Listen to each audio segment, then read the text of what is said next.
एक दिन 6 साल की एक लड़की स्कूल से घर आई और उसने पूछा, मम्मा, मैं कैसे पैदा हुई थी? मां को शर्मिंदगी हुई। वो बोली, एक सारस पक्षी तुम्हें गिरा गया था। लड़की बोली, ठीक है, और लिख लिया। मम्मा, आप कैसे पैदा हुई थी? मुझे भी एक पक्षी गिरा गया था। मम्मा, नानी कैसे पैदा हुई थी? उन्हें भी एक पक्षी गिरा गया था। तब लड़की सीरियस हो गई, नीचे गई और अपने होमवर्क में कुछ लिखना शुरू कर दिया। मां तब थोड़ी परेशानी महसूस कर रही थी। खाना पकाने के बाद वो आईं और तब लड़की अपना होमवर्क पूरा कर चुकी थी और नोटबुक वहीं छोड़ गई थी। मां ने जाकर पढ़ा तो ये वंशावली के बारे में एक निबंध था। तो बच्ची ने लिखा था, मेरे परिवार में 3 पीढ़ियों से किसी का भी प्राकृतिक जन्म नहीं हुआ है।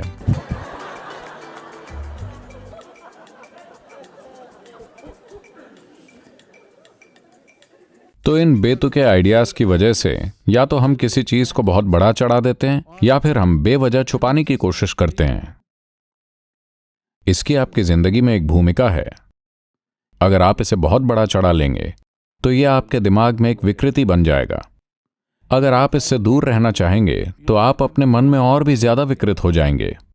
तो कई कारण हो सकते हैं कि कोई क्यों सेक्स में आसक्त होता है। किसी के लिए यह बस सुख है और किसी के लिए ये रिश्ते और संबंध बनाने का एक तरीका है। नहीं तो लोगों को लगता है कि वो एक दूसरे से दूर हो रहे हैं। हो सकता है वो बिल्कुल ठीक हैं, लेकिन कई सारे लोगों के दिमाग में ये बात बैठ गई है कि अगर उनके बीच सेक्स नहीं है तो असल में वो एक दूसरे से दूर हो रहे हैं। ऐसा नहीं है। आप शारीरिक रूप से न जुड़कर भी किसी से बहुत करीब से जुड़े हो सकते हैं, है कि नहीं? लेकिन समाज दिमाग में भर रहे हैं, खासकर दुनिया के इस हिस्से में लोगों के मन में ये बैठ गया है, अगर सेक्स नहीं है तो वास्तव में आपका रिश्ता ही नहीं है। असल में रिलेशनशिप शब्द ही, इसे मुझे समझने में कुछ टाइम लगा कि यहां अगर आप कहते हैं रिलेशनशिप तो उसे शारीरिक संबंध समझा जाना चाहिए और कुछ रिलेशनशिप नहीं है। अगर मेरा आपके साथ एक बहुत गहरा रिश्ता हो सकता है आपके शरीर की परवाह किए बिना, है कि नहीं?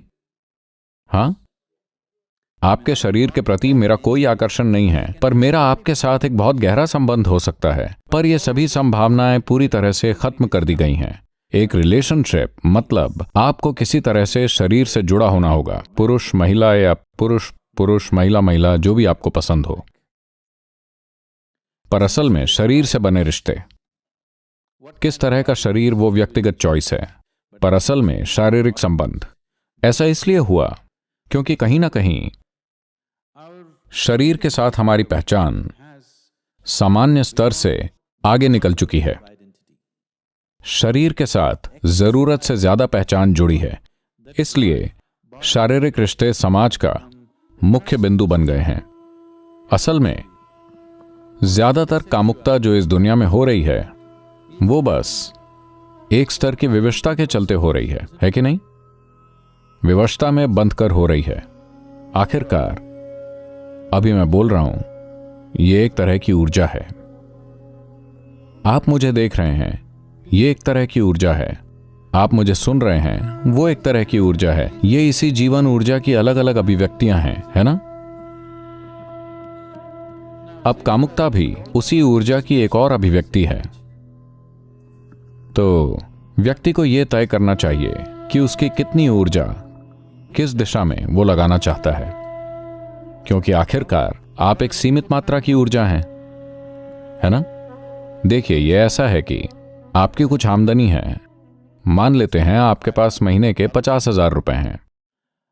घर के किराए के लिए कितना, खाने के लिए कितना, स्कूलिंग के लिए कितना, मौज मस्ती के लिए कितना, छुट्टियों के लिए कितना, ऐसे आप बांटते हैं, है ना? कल सुबह आपको सैलरी मिली और शाम को आपने बाहर जाकर उड़ा दी। अब अगला महीना परेशानी भरा होने वाला है कि नहीं? ठीक है, आपके पास क्रेडिट कार्ड है, लेकिन आपकी जिंदगी में हर चीज, अगर आप जिंदगी को समझदारी से संभालते हैं तो आप उसकी हर चीज को बांटते हैं आपकी अपनी समझ, अपनी जरूरत और अपनी क्षमता के हिसाब से, है कि नहीं? Yes? आपका पैसा, समय, ऊर्जा, क्या हर चीज को आप नहीं बांटते जैसा आप उन्हें बांटना चाहते हैं? यह भी वही चीज है। इसकी कितनी जरूरत है? पहली बात तो क्या आपको जरूरत है, या आप इसलिए कर रहे हैं क्योंकि समाज ने दिमाग में यह भर दिया है? अगर ये एक जरूरत है और मैं आपसे इसे रोक देने को कहूं तो आप विकृत हो जाएंगे, क्योंकि ये सारी चीजें आपके दिमाग में चलेंगी। और अगर कोई आपको कह रहा है कि तुम्हें करना ही होगा, अगर नहीं करोगे तो तुम नॉर्मल नहीं हो, तो एक दूसरे तरह की विकृति आ जाएगी। दोनों की जरूरत नहीं है। बस इतना है कि अगर इसकी इच्छा है तो आप उपभोग करते हैं, लेकिन आप उसकी सीमा को समझते हैं। आखिरकार आप पुरुष और महिला के पीछे नहीं जा रहे। पहले भी हम चर्चा कर चुके हैं, आप एक तरह के सुखद अनुभव के पीछे जा रहे हैं। तो एक बार अगर आपने किसी सुखदता का अनुभव किया तो क्या आप उसमें और गहरे नहीं उतरना चाहेंगे? क्योंकि जो भी सुखद अनुभव हुआ है, शायद आपने दूसरे व्यक्ति को माध्यम बनाया, लेकिन यह सुखद अनुभव आपके भीतर हुआ है ना?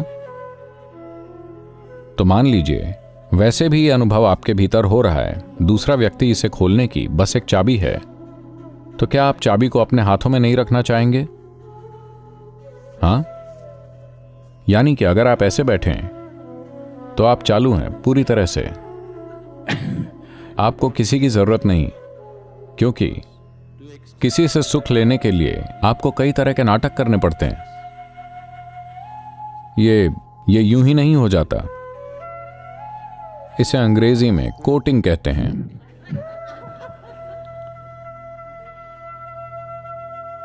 एक बार आप कोर्ट जाते हैं तो फैसले का दिन भी आता है। इसमें भारी मात्रा में समय, प्रयास, ऊर्जा और हर तरह की चीजें लगती हैं। खीज, जलन, समस्याएं, सब कुछ इसके साथ जुड़ा होता है। अगर आप लगातार ये देखते रहते हैं कि मुझे इस व्यक्ति से क्या मिल सकता है, उस व्यक्ति से क्या मिल सकता है, तो ये ठगी है। इसे लव अफेयर कहते हैं,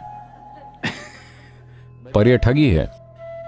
लेकिन अगर आप खुद से ही एकदम परम आनंदित हैं और जब लोगों के साथ हैं, तो ये उस परमानंद को बांटने के बारे में है। ये इस बारे में है कि अगर उन्हें इसका स्पर्श नहीं हुआ है तो किसी तरह उन्हें इसका स्पर्श दें, न कि इस बारे में कि आप उनसे क्या निचोड़ सकते हैं।